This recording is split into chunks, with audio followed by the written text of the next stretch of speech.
Lanjut belajar Microsoft 365. Kali ini kita akan belajar mengenai Microsoft 365 Distribution List. Sebelum itu, jangan lupa Anda subscribe ke channel ini untuk Anda bisa mendapatkan notifikasi ketika ada video-video terbaru dari channel ini. Sudah? Oke. Anda tentu sering melihat alamat email seperti ini. contact@perusahaan.co.id, HR atau sales@perusahaan.co.id. Kemudian ada lagi tipe email adalah sagi@lto.co.id atau budi@perusahaan.co.id, ya. Nah, apa bedanya kedua kelompok dari alamat email ini? Ya, pada alamat email contact@perusahaan.co.id atau hr@perusahaan.co.id itu adalah alamat email yang mewakili satu grup atau sebuah divisi pada perusahaan.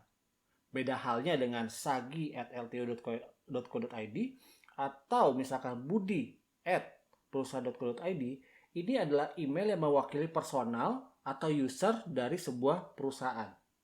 Apabila kita mengirim email ke identity dari personal tersebut, ya, tentunya email tersebut akan masuk ke dalam mailbox dari orang yang kita tuju. Lalu kalau kita mengirim email ke contact@perusahaan.co.id atau ke hr@perusahaan.co.id, ini masuknya ke mailbox siapa? Tentunya yang akan menerima email tersebut adalah salah satu orang yang mewakili dari divisi tersebut atau semua orang yang tergabung atau menjadi anggota dari divisi tersebut. Oke. Zaman dulu ini disebut, ya, dan sekarang juga sih, ini disebut sebagai mailing list. Dan implementasinya di Microsoft 365 disebut sebagai distribution list. Pada Microsoft 365 distribution list, kita bisa membuat sebuah grup di mana kalau kita meng-add user-user ke dalam grup tersebut, dan nanti ketika ada sebuah email masuk ke alamat yang di-assign ke grup tersebut, semua user itu akan menerima copy dari email tersebut, ya. Tapi distribution list ini tidak ditujukan untuk kita bisa mereply atas nama alamat email dari distribution list ini. Oke, sekarang kita coba di Microsoft 365 ya. Kita mulai dari Microsoft 365 Admin Center. Distribution list ini adalah fitur dari email server atau Exchange Online di Microsoft 365. Oleh karena itu, untuk kita memanage, kita buka ke Exchange Admin Center. Kita akan gunakan New Exchange Admin Center. Dan untuk membuat distribution list, kita klik pada bagian recipient, lalu group, ya. Kemudian kita klik Add Group. Nah, ada beberapa jenis grup di Microsoft 365 ini. Sekarang kita fokus di distribution. Oke, kita klik next. Kita buat grup misalkan contact. Next, kemudian misalkan kita kasih alamatnya adalah contact@sagia.my.id, ya. Dan kita misalkan biarkan yang lainnya default. Yang penting adalah di sini, yaitu allow people outside my organization to send email, ya. Ini kalau misalkan kita enable, user yang berada di luar organisasi bisa mengirim email ke distribution list ini. Sedangkan kalau kita disable, ya hanya orang di dalam internal organisasi yang bisa mengirim email ke distribution list ini. Kita enable, sisanya kita biarkan default, kita klik next, lalu kita klik finish, create group. Selanjutnya setelah grup terbuat, ya, kita edit dulu atau kita tambahkan user kepada distribution list ini. Kita klik distribution list, kita klik di sini contact. Nah, ada dua jenis user, yaitu adalah owner dan member. Oke. Owner akan otomatis ditambahkan berdasarkan user yang membuat distribution list ini. Tapi kita bisa meng-add ataupun remove owner, ya. Nah, untuk menambahkan member, kita klik bagian member, ya. Kemudian kita view all member. Oke. Kemudian kita add member. Misalkan di sini adalah Budi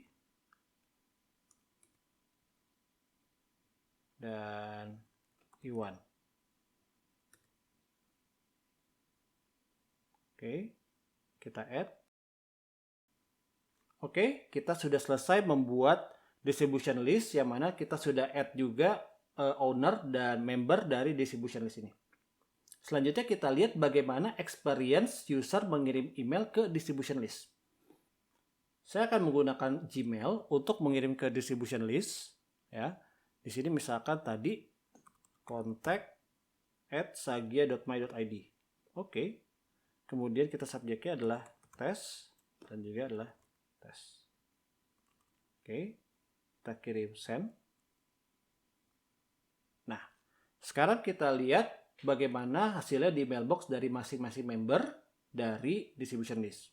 Oke, di sini setiap member dari distribution list dia akan menerima email. Misalkan di sini Budi ataupun di sini user selanjutnya adalah Iwan. Oke, baik Budi maupun Iwan dia akan menerima email yang dikirimkan ke distribution list. Nah, sekarang bagaimana experience user internal kalau mengirim? Kalau pada user internal, dia akan mendapatkan experience seperti ini.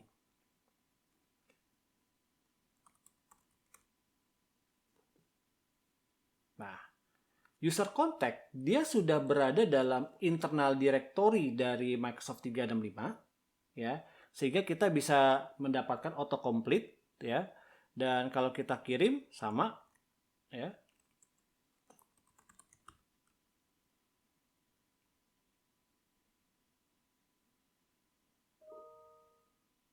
Nah, semua member di distribution list akan menerima email yang ditujukan ke distribution list tersebut. Sama ya, baik internal maupun eksternal. Oke, itu tadi Microsoft 365 Distribution List yang merupakan implementasi mailing list pada Microsoft 365.